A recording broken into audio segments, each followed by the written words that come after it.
Hello दोस्तों, ये रिश्ता क्या गलत है स्टार प्लस के मोस्ट पॉपुलर शो में आपको दिखाया जाएगा। अक्षरा जो होती हैं वो अपने बाबूजी से कहने लगती हैं कि नहीं, मैंने तो किसी के बारे में किसी से कोई बात नहीं करी है। उधर अक्षरा जो होती हैं वो अपने बेटे डुगू से बात कर रहे होते हैं कि तभी वहाँ पर नायरा आ जाती है। नायरा कहती है कि मम्मा एक बार मेरे साथ नीचे चलो। उनकी माँ जो होती है वो कहने लगती है कि बेटा मैं बहुत ज़रूरी बात कर रही हूँ, लेकिन वो कहती है कि नहीं, ये बात बहुत ज़रूरी है, प्लीज़ आप मेरे साथ नीचे चलो।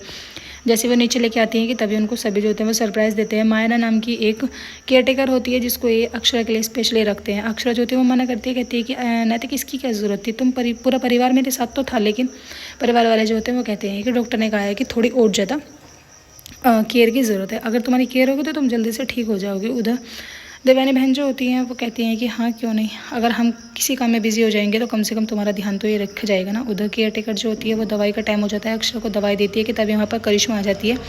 करिश्मा जो उन्हें डांटने लगती है, कहती है कि तुम पे ढंग से दवाई नहीं दी जाती। अगर भाभी कह रही है कि येलो कलर की दवाई थी तो क्या आप प्रिस्क्रिप्शन चेक नहीं कर सकती थी। उसके बाद उधर आप देखेंगे नन्नू जो होते हैं वो मंदिर में चले जाते हैं, अपने दादी को देखकर बहुत ज़्यादा खुश होते हैं। उधर करिश्मा जो होती है वो नमन से कहती है कि थोड़ा ध्यान से रखना क्योंकि आज भैया जो है वो ऑफिस में आएंगे।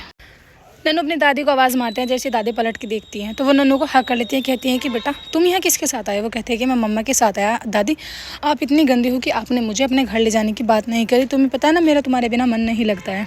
दादी जो होती है वो कहती हैं कि बेटा कोई बात नहीं, अगर तुम्हारा मन नहीं लगता तो हम तुमको वहाँ से चोरी से लेके आ जाएंगे और किसी को पता भी नहीं चलेगा। ये सारी बातें जो होती हैं वो जसमीत सुन लेती है। जसमीत को लगता है कि वो मेरे बेटे का ब्रेन वॉश कर रहे हैं। खैर जसमीत जो होती है अपने बेटे को वहाँ से ले जाती है पकड़ के। उधर आप देखेंगे अक्षरा की केयरटेकर जो होती है वो कुछ घर की बातें जो होती हैं वो चुप चुप के सुन रही होती है। हालांकि शक तो किसी को नहीं होता है, लेकिन वो ऐसी हरकत करती है कि सभी जो होते हैं उसकी बात पर शक करने के लिए मजबूर हो जाएंगे। नैतिक जो होते हैं वो ऑफिस जाते हैं कि तभी अक्षरा जो होती हैं वो दवाई ले लेती हैं। उनके बाबूजी कहते हैं कि केयरटेकर से कि मायरा तुम एक बार बाहर जाओ, मुझे बहू से बहुत ज़रूरी बातें करनी है। मायरा जो होती है कहीं जाकर छुप जाती है। उधर नन्नू जो होते हैं वो कार की डिग्गी में बैठ जाते हैं। छुप के कार की डिग्गी में बैठ के अनन्या दीदी के साथ चले जाते हैं। उधर दादी जो होती है वो परेशान होती हैं, कहती है कि अनन्या बेटा तुम दर्शन करने के लिए क्यों नहीं आई। तभी जो वो कहती हैं दादी चलो मैं आप दर्शन कर लेती हूँ, लेकिन वो ज़बरदस्ती उन्हें घर की तरफ को लेकर चली जाती हैं। उधर नैतिक के और नमन के बीच में कुछ मुँह बहस हो जाती है, क्योंकि नमन जो होते हैं वो कहते हैं कि जब तुम्हारा ऑफिस में कोई लेना देना नहीं है तो फिर आप क्यों आ जाते हो बार बार, अपना कृष्णा संभालो ना, अपना घर संभालो। दोनों के बीच में बहुत ज़्यादा बहस होती है। अक्षरा जो होती है फ़ोन करती है और नैतिक उनको सारी बात बताते हैं, कहते हैं कि नमन का बिहेवियर जो है बहुत ज़्यादा चेंज हो रहा है। मुझे ये समझ नहीं आ रहा है कि आखिर नमन बात क्या छुपा रहा है।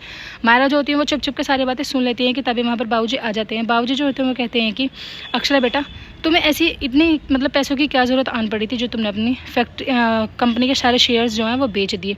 अक्षरा जो होती है वो शॉक्ड हो जाती है, कहती है कि बाबूजी आप कैसी बातें कर रहे हो, भला मुझे पैसे की क्या ज़रूरत पड़ेगी। और फिर जब से मैं अंधी हुई हूँ मैंने किसी भी ऑफिशियल पेपर पर साइन नहीं किए हैं, बस मैंने एक पेपर्स पर साइन किए थे, वो भी जो करिश्मा ने मुझसे कराए थे कि मिस्टी के स्कूल के पेपर्स हैं जिस पर गार्जियन के साइन चाहिए। लेकिन जो बाबूजी होते हैं वो कहते हैं कि बेटा मेरे हाथ में अभी फ़िलहाल पेपर है और इन पेपर्स पर तुम्हारे ओरिजिनल साइन है, वो तो फैक्ट्री वालों ने तुम्हारे जो पेपर्स है वो अप्रूवल नहीं करे, इसलिए ये वापस मेरे पास आ गई, क्योंकि हमारे घर की कोई भी बहू यानी कोई भी फीमेल वर्जन शेयर्स नहीं बेच सकती है। ये बात सुनकर परिवार में मानो हड़कंप मच जाता है। अक्षरा जो होती हैं वो कहती हैं कि बाबूजी आप प्लीज़ मेरी बात का यकीन करो।